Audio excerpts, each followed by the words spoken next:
Meus amados irmãos, é com muita alegria que eu saúdo a todos com a paz e a maravilhosa graça de Cristo Jesus.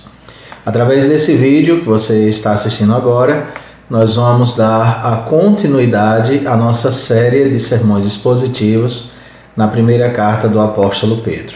E pela graça de Deus, chegamos hoje ao capítulo 4 e eu quero expor apenas os versos de 1 a 3. O tema que quero tratar à luz destes versos é a mortificação do pecado. Ouçamos, portanto, a leitura das Escrituras. Ora, tendo Cristo sofrido na carne, armai-vos também vós do mesmo pensamento, pois aquele que sofreu na carne deixou o pecado, para que, no tempo que vos resta na carne, já não vivais de acordo com as paixões dos homens, mas segundo a vontade de Deus. Porque basta o tempo decorrido para terdes executado a vontade dos gentios, tendo andado em dissoluções, concupiscências, borracheiras, orgias, bebedices e em detestáveis idolatrias. Oremos ao nosso Deus. Pai de amor e graça, pedimos ao Senhor com humildade que o Senhor olhe para a necessidade de nossa alma nesse momento e nos dê o prazer, a alegria e supra essa necessidade de sermos edificados com as Escrituras. Peço que o Senhor me conduza através desta palavra e abençoe a cada um que assiste esse canal nesse momento. Agradeço ao Senhor por este privilégio de pregar a Tua palavra hoje. Em nome de Jesus. Amém. Na última vez, queridos, que expomos esta carta, nós pregamos no capítulo 3, nos versos 18 a 22, acerca do tema O Justo pelos Injustos. Na ocasião, nós vimos que a morte de Cristo foi redentora, pois resgatou-nos dos nossos pecados, foi proclamadora, pois anunciou o seu perdão, e foi honrada, pois por meio dela Cristo agora nos governa como Senhor. Hoje veremos que, assim como após a morte o corpo não tem mais ações, após a nossa morte para o pecado, nosso ser não deveria mais andar nele. Ao observarmos esse texto, entenderemos que o pecado não teve ou não deve mais ter qualquer participação em nossas vidas.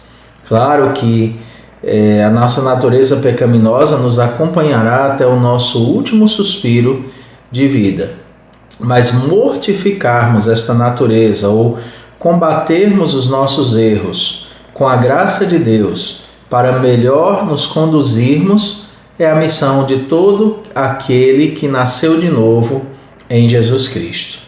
E quando nós olharmos o texto, nós entenderemos que o pecado não deve mais ter domínio sobre as nossas vidas.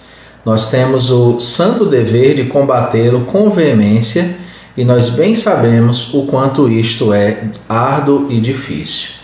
A pergunta a ser respondida é a seguinte: como poderemos mortificar nossas práticas pecaminosas se nossa natureza ainda carrega certa inclinação àquilo que não honra e nem glorifica ao nosso Deus?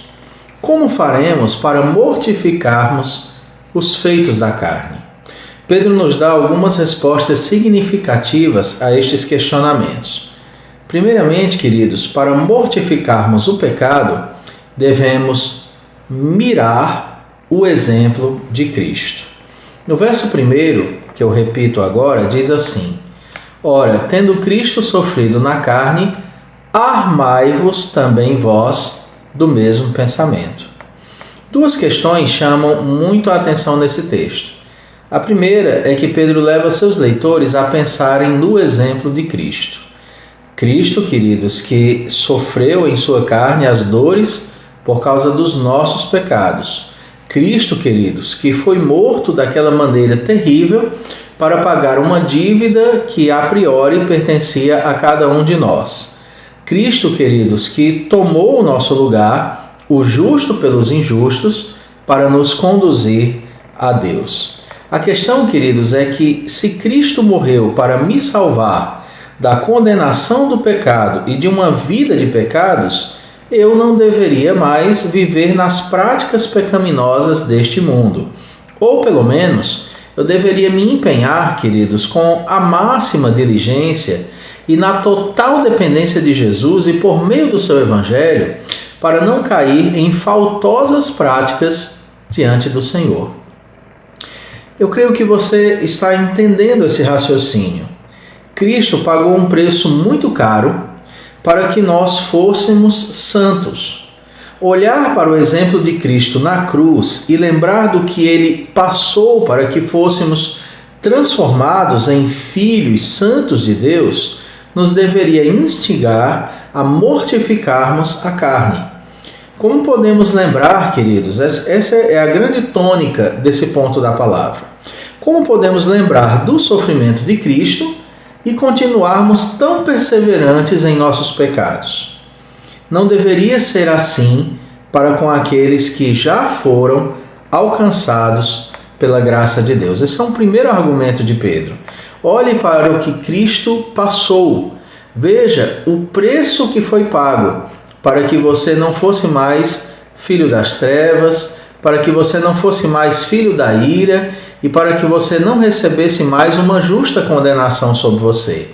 Cristo pagou um preço muito caro para que nós continuemos vivendo desordenadamente.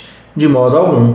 Nós agora que fomos libertados do pecado, não devemos mais voltar àquelas velhas algemas que antes nos sufocavam e nos faziam angustiar. A segunda questão apresentada por Pedro é que nossa posição contra o pecado nunca pode ser uma posição tranquila ou passiva. Na verdade, nós precisamos declarar guerra contra o pecado. É por isso que surge nesse texto o termo armai-vos.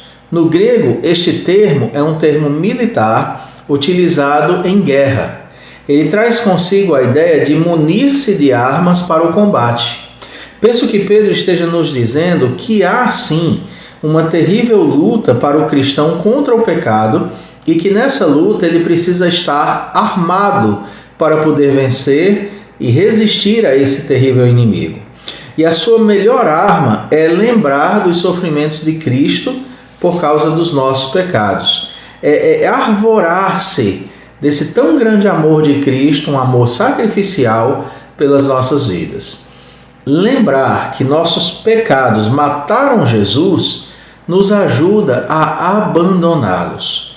Nossos pecados, queridos, mataram Jesus. Como podemos ainda cultivá-los e termos tanto prazer em nossos erros? A vida de um cristão deveria ser uma busca pela santidade. E, a rigor, a Escritura apresenta esse padrão de vida para aqueles que nasceram de novo. Irmãos, nós estamos em guerra contra o pecado. Nos armemos do sacrifício de Cristo por causa dos pecados. Cristo morreu na carne. Devemos viver como se o pecado tivesse morrido para nós, como se o pecado estivesse morto para nós.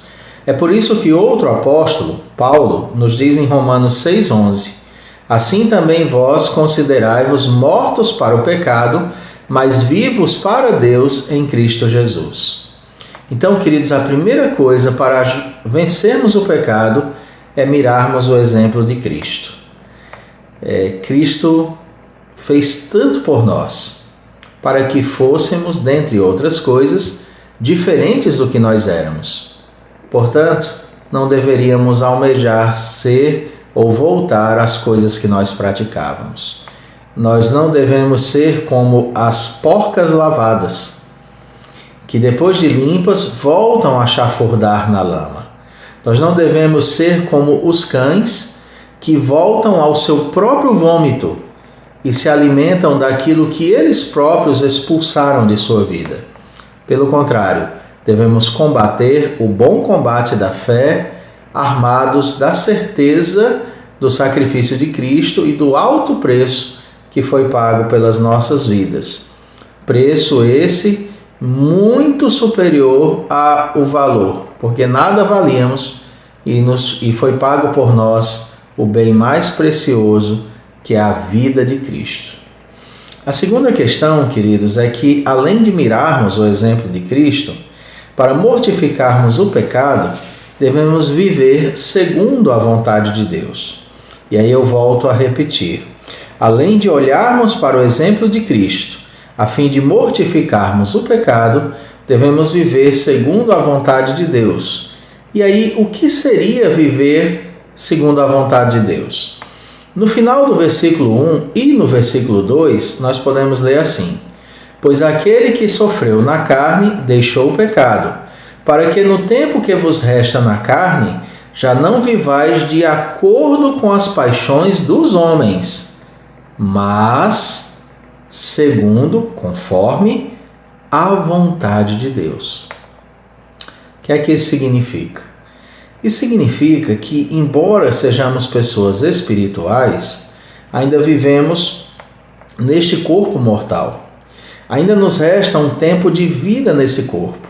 Agora que fomos resgatados dos nossos pecados, precisamos viver não de acordo com as paixões dos homens, mas de acordo, sim, com a vontade de Deus. No verso 3, temos uma lista dessas paixões humanas. Mas o que quero destacar agora é a expressão de Pedro, quando ele afirma que devemos viver segundo a vontade de Deus. Viver segundo a vontade de Deus é andar em voluntária obediência a Deus. E para que isso aconteça, nós necessitamos colocar em prática aquilo que nos foi revelado na palavra de Deus. A Bíblia é o manual de sobrevivência do crente nesta selva de perigosos pecados que é o mundo. Quanto mais nosso organismo espiritual estiver cheio da saúde oriunda, emanada da Bíblia, menos enfermidades espirituais nós sofreremos, pois o pecado que habita em nós estará sob controle. O pecado é como uma doença incurável nesta vida, mas que, se tratada, não manifesta seus mais grotescos efeitos. Como escreveu o salmista no Salmo 119, o verso 11, ele disse: Guardo no coração as tuas palavras para não pecar contra ti. A maior arma contra o pecado é obedecer diligentemente e de todo o nosso coração a palavra de Deus. Em sua segunda carta a Timóteo, o apóstolo Paulo também orientou que o jovem pastor estivesse sempre manejando bem a palavra de Deus a fim de cumprir com fidelidade o seu ministério pastoral. 2 Timóteo 3, 16 e 17 diz assim: Toda a Escritura é inspirada por Deus e útil para o ensino, para a repreensão, para a correção, para a educação na justiça, a fim de que o homem de Deus seja perfeito e perfeitamente habilitado para toda boa obra. Em toda a Escritura nós vemos que os homens piedosos se guiaram pela palavra de Deus, foram conduzidos pela revelação especial de Deus para as nossas vidas. Foi isso mesmo que Deus também falou a Josué, dizendo que ele seria vitorioso em sua missão de conduzir o povo do Senhor até a terra prometida, se ele meditasse, praticasse e ensinasse a palavra de Deus. No livro de Josué, no capítulo 1, versos 7 e 8, nós lemos: Tão somente ser forte e muito corajoso, para teres o cuidado de fazer segundo toda a lei que meu servo Moisés te ordenou. Dela não te desvies, nem para a direita, nem para a esquerda, para que sejas bem-sucedido por onde quer que andares. Não cesses de falar deste livro da lei, antes medita nele dia e noite, para que tenhas cuidado de fazer segundo tudo quanto nele está escrito. Então farás prosperar o teu caminho e serás bem-sucedido. Muitos são os textos, amados irmãos, que afirmam que as Escrituras são eficazes na luta contra o pecado. Devemos aprendê-las para que vivamos de modo digno do Senhor. Quero trazer mais um texto para corroborar com o que Pedro está também falando nesse versículo. Colossenses 1, de 9 a 11, fala assim: por esta razão também nós, desde o dia em que o ouvimos, não cessamos de orar por vós e de pedir que transbordeis, vejam vocês, de pleno conhecimento da sua vontade, em toda a sabedoria e entendimento espiritual. Paulo está dizendo: eu oro para que vocês cresçam no entendimento e na obediência da vontade de Deus, a fim de viverdes de modo digno do Senhor, para o seu inteiro agrado, frutificando em toda boa obra e crescendo, olhem a expressão, no pleno conhecimento de Deus, sendo fortalecidos com todo o poder, segundo a força da sua glória, em toda a perseverança e longanimidade, com alegria. Paulo orava para que os colossenses crescessem na palavra de Deus. Deus orientou Josué que se mantivesse firme nas Escrituras. Paulo escreve a Timóteo que Timóteo zele pela palavra de Deus. O Salmo 119 é um cântico em louvor a Deus pela sua santa palavra. E aqui Pedro diz que os seus leitores deveriam também crescer no pleno conhecimento de Deus, para que também vivessem de modo digno do Senhor. E aí, queridos, uma das grandes crises da igreja moderna é o seu desapego às Escrituras. Se você que está me assistindo agora é um crente, é um servo, um filho de Deus, e você já tem alguns anos que você serve ao Senhor, a pergunta que eu te desafio é: quantas vezes você tem lido a palavra de Deus diariamente, anualmente? Quantas vezes você concluiu uma leitura completa da palavra de Deus? A nossa geração tem estado, queridos, tão distraída com uma infinitude de entretenimentos que se esquece de voltar para a palavra de Deus. Há muitos nas nossas igrejas que gastam mais horas do seu tempo presos a séries, a filmes, a telenovelas, inclusive, do que mesmo com as Escrituras. Há homens de Deus em nossas igrejas que ficam eufóricos quando o seu time do coração vai para uma final tão desejada, mas não ficam eufóricos que chegue o domingo à noite, ou que chegasse o domingo à noite para ouvir o sermão. Correm para aquilo que traz prazeres efêmeros para a vida, mas desprezam aquilo que produz as transformações significativas da nossa vida. E nós temos perdido o prazer nas Escrituras. Como podemos viver uma fé profunda, genuína, intensa, se nós não nos dedicarmos às Escrituras? Nós precisamos lembrar do testemunho de homens de Deus que leram a Bíblia centenas de vezes ao longo de sua vida. Spurgeon leu a Bíblia, segundo relato, 102 vezes. Ele conseguia lê-la 2 vezes por ano. Nós temos George Miller, fundador de um orfanato em Bristol, e ele leu a Bíblia mais de 200 vezes e uma grande quantidade de vezes ajoelhado em oração e lendo as Escrituras.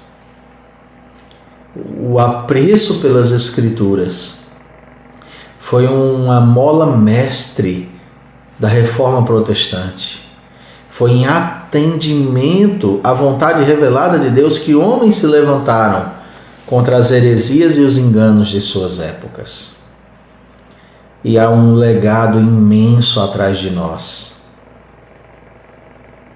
E talvez você que me assiste esteja no rol daqueles que não tem tempo de ler a Bíblia. Esse não tem tempo, entre aspas. Às vezes não temos prazer ou interesse pela palavra. Jamais teremos forças para combater o pecado que tenazmente nos assedia se não houver alegria na leitura das Escrituras na nossa vida. A terceira questão, queridos, é que para mortificarmos o pecado, devemos deixá-lo no seu devido lugar. Aonde, pastor? No nosso passado. Para mortificarmos o pecado, precisamos deixá-lo para trás. Antes de Cristo, nossa vida passada foi marcada por intensos pecados. Estes, se já morreu o nosso velho homem, precisam ser deixados no nosso passado. O pecado precisa ser abandonado por nós, como diz o autor aos Hebreus, no capítulo 12, verso 1. Portanto, também nós, visto que temos a rodear-nos tão grande nuvem de testemunhas, desembaraçando-nos de todo o peso e do pecado que tenazmente nos assedia, corramos com perseverança a carreira que nos está proposta. Ou como diz Paulo em 2 Coríntios 5,17, e assim, se alguém está em Cristo, é nova criatura. As coisas antigas já passaram, eis que se fizeram novas.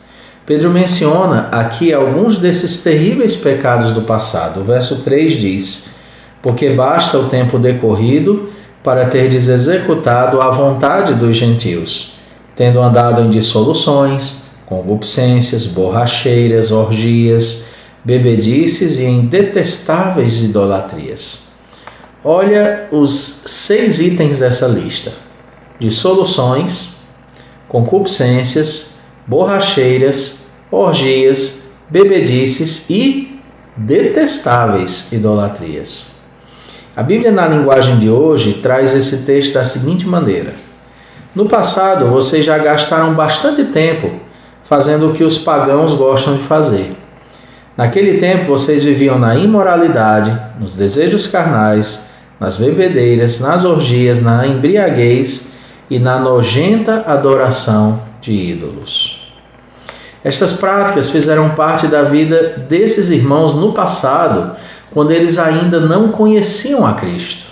Não podem agora, jamais, fazer parte do presente, pois no presente eles foram salvos pela graça para viverem de modo digno do Senhor. Curiosamente, queridos, Pedro adentra estes temas porque aquelas comunidades estavam inclinando-se para algumas dessas práticas, especialmente a das dissoluções, que ele já combateu com veemência, mas nos versos 4 a 6, Pedro irá dizer que a falta de amor entre eles, que contribuía para que se tornasse difícil suportar as aflições que advinham sobre eles, ainda prevalecia dentro de muitos daqueles irmãos. Nós iremos expor essa questão na sequência dessa série, provavelmente na próxima semana.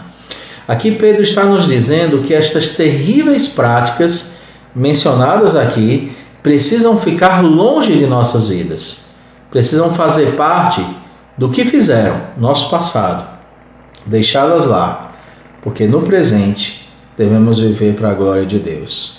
Ocupar a nossa vida com o que é correto afasta do nosso coração aquilo que é errado. E então, querido, eu quero concluir essa breve palavra dizendo que eu já tenho mencionado com muita frequência que a maior luta de nossas vidas não é contra nossas provações, mas contra nossos pecados. Eles precisam de mortificação e, para isso, devemos olhar para o exemplo de Cristo, viver segundo a palavra de Deus e abandonar no passado as práticas vergonhosas de outrora. Se o Espírito Santo te incomodou quanto a pecados que no momento você esteja cultivando, imploro que os abandone logo, antes que se tornem públicos e possam destruir muito mais do que já estão corroendo sua vida. Talvez existem pecados terríveis no seu coração ou na sua casa. Abandone-os, Deus te perdoará e irá restaurar sua comunhão com Ele.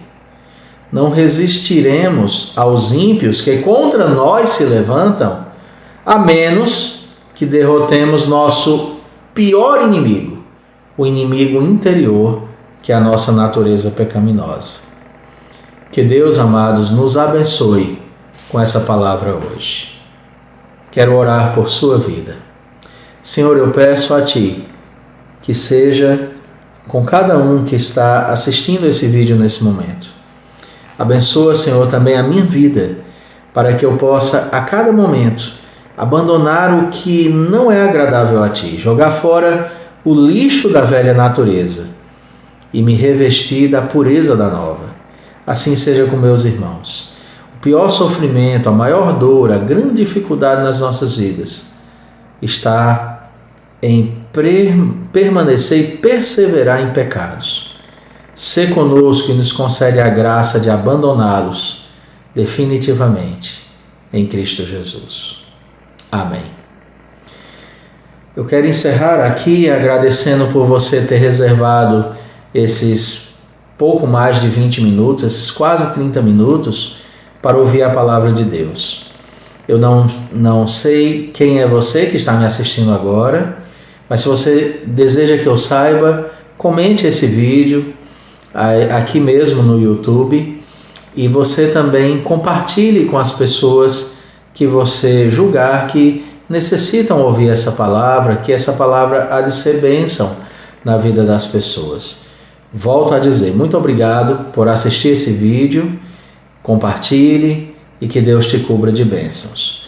Logo mais nós estaremos colocando novos vídeos aqui em nosso canal. Se você se inscrever e ativar as notificações, você será informado em tempo real quando houver uma mensagem nova em nosso canal. E há também muitas outras mensagens aqui que você pode acessar. E nesse canal, todos os dias, pela graça de Deus, a partir de 5 da manhã já tem um vídeo novo, mais breve, com uma devocional para o teu crescimento espiritual. Eu me despeço por aqui, fica com Deus, que a paz e a graça do Senhor estejam contigo. Forte abraço. Amém.